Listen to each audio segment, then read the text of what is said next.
Did somebody say chocolate? Chocolate. I remember when they first invented chocolate. Sweet, sweet chocolate. I always hated it. Alright, Grandma. Well, for the rest of us who do like chocolate, let's get right on into it.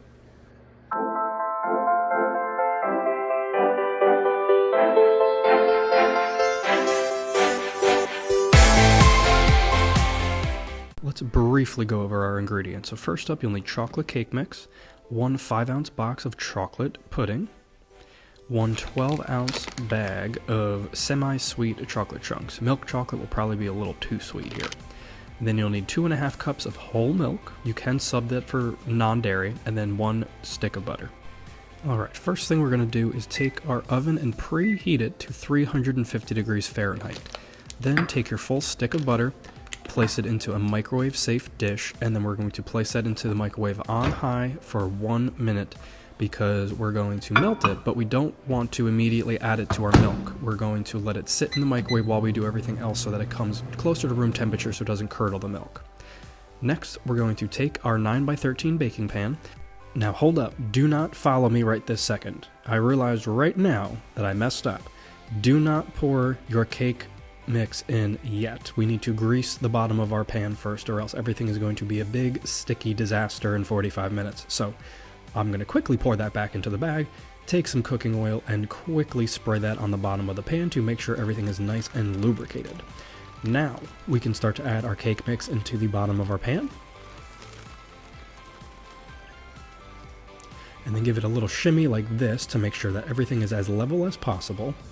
Next up, we're going to start taking our pudding mix and doing the exact same thing. We're going to pour that in as evenly as possible over the entire pan. And then we're going to do the same thing and give that a nice good shimmy as well to level everything out. Now we can take our butter out of the microwave, combine that with our 2.5 cups of whole milk. And then we are going to give that a quick mix to combine. Now we can slowly pour our butter and milk mixture over top of our cake batter mixture.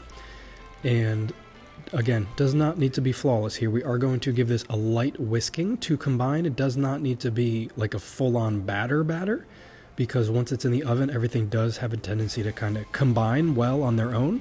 But we do need to give it a bit of a mix just to make sure that things are not going to be super powdery on top, which you'll see once mine comes out of the oven. I did actually have a couple of spots that had some powder, so you do want to give it probably a 75 to 80% mixture to where you think you probably need to be, but you don't need to full-on combine all of this in a bowl and then pour it into the pan. You can if you want, but the whole point is to make this an easy, quick recipe, and adding that extra pan and that extra pot and extra step just kind of defeats the purpose, in my opinion. So give this a quick mix.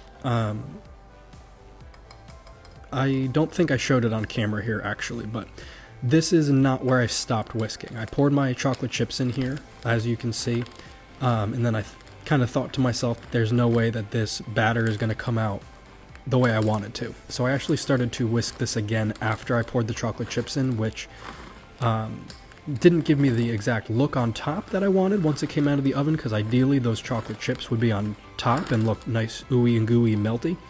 But yeah, that was kind of a game time decision. But anyway, gonna go into the oven, 350 degrees, 45 minutes. It's going to come out looking quote unquote underdone. Remember, there's no eggs in this mix. There's nothing that's gonna make you sick if it's not cooked well enough. So if it's ooey gooey coming out of the oven, enjoy it. That's okay. There's nothing wrong with that. And it's gonna be the most decadent chocolate dessert you've ever had, I promise.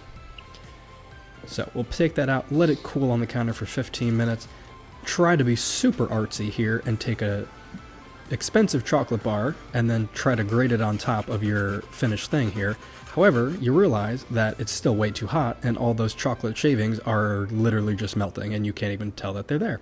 So bonus points for trying, but no cigar on this one. Next, we can plate some up. It's been cooling for 15 minutes. It's still nice and hot, as you can see, and everything is still super melty and gooey, which is exactly what I'm looking for.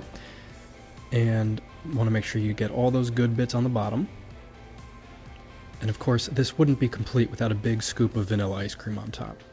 And then let's give everything a taste after we try those chocolate shavings one more time. And I will say, it worked a little bit better this time. Now, I was filming this at 3 a.m. on Thanksgiving morning, so you'll have to forgive the lack of talking because I was half asleep while doing this. But I promise you, this is the most chocolatey, decadent, amazing dessert I have ever made in my entire life, and it literally takes 5 minutes of work to get ready. You leave it in the oven for 45 minutes, you don't touch it, and then it's done. It's so easy. It's super cheap to buy the ingredients for, and I promise you, this is going to be one of, if not the best, chocolatey desserts you've ever had in your entire life.